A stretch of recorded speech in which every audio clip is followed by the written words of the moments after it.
Day, and welcome to week 2 of Inktober 2017.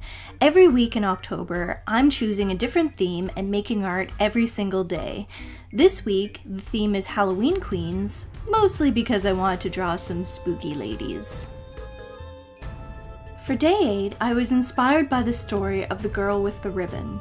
In this story, a boy meets a girl who always wears a ribbon tied around her neck, even to bed.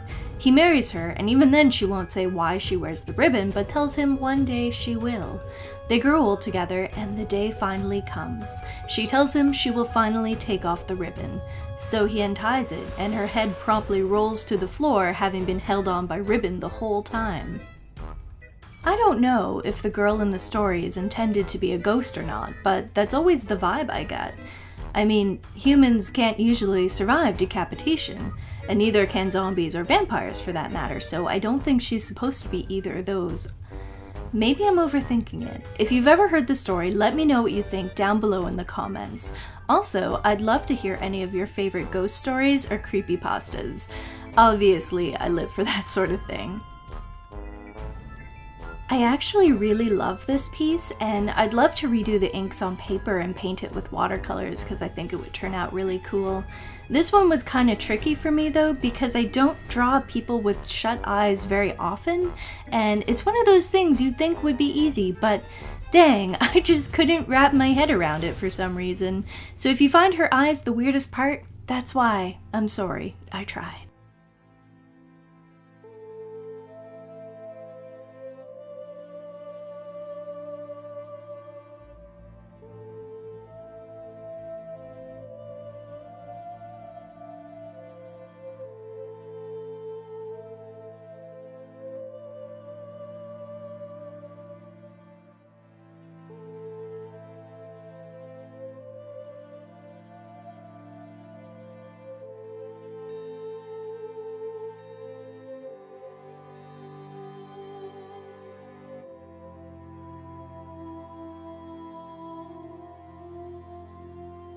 Day 9 is a zombie girl, and she's drawn based on my old X-Men fan character who was called, because I'm so very original, Zombie.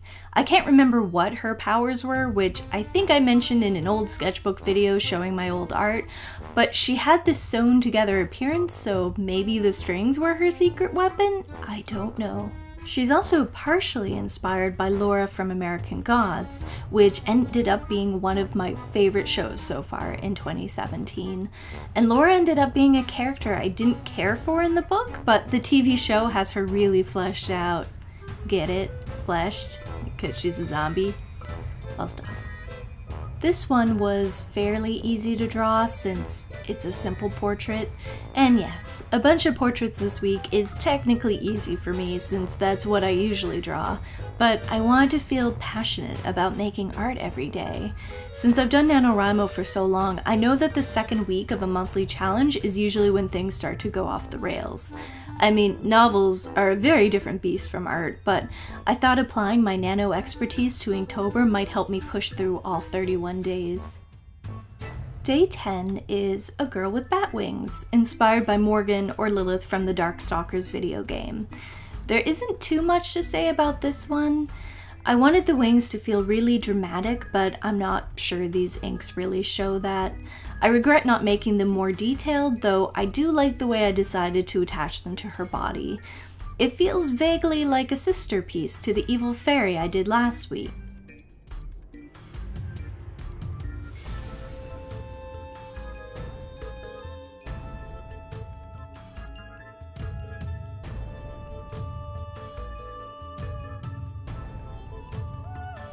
And now, today, day 11, is finally something more than a basic portrait. I do find 3/4 body pictures trickier to pull off in the span of a day than portraits, especially since I do have a full-time job, but I really wanted to do this crazy ragamuffin post-apocalyptic chick. The foreshortening on her arm is messed up, so either her left arm is slightly behind her or it's shorter than the other due to radioactivity. Your choice. I love post-apocalyptic anything. I also love cyberpunk, which kind of goes hand in hand, and the two are my favorite genres in pretty much anything. Most of the novels I've written are post-apocalyptic in some way, which is unfortunate since I think the dystopian boat has pretty much sailed by at this point. At least movies are still doing post-apocalyptic and cyberpunk justice, with Mad Max Fury Road and Blade Runner 2049. We'll just ignore the Ghost in the Shell remake. Ugh. I am trying to do different faces with every character this week, even if they all kind of have similar expressions. This girl is partially inspired by Ivy Levin, a pop singer with incredibly striking features. I definitely recommend checking her out.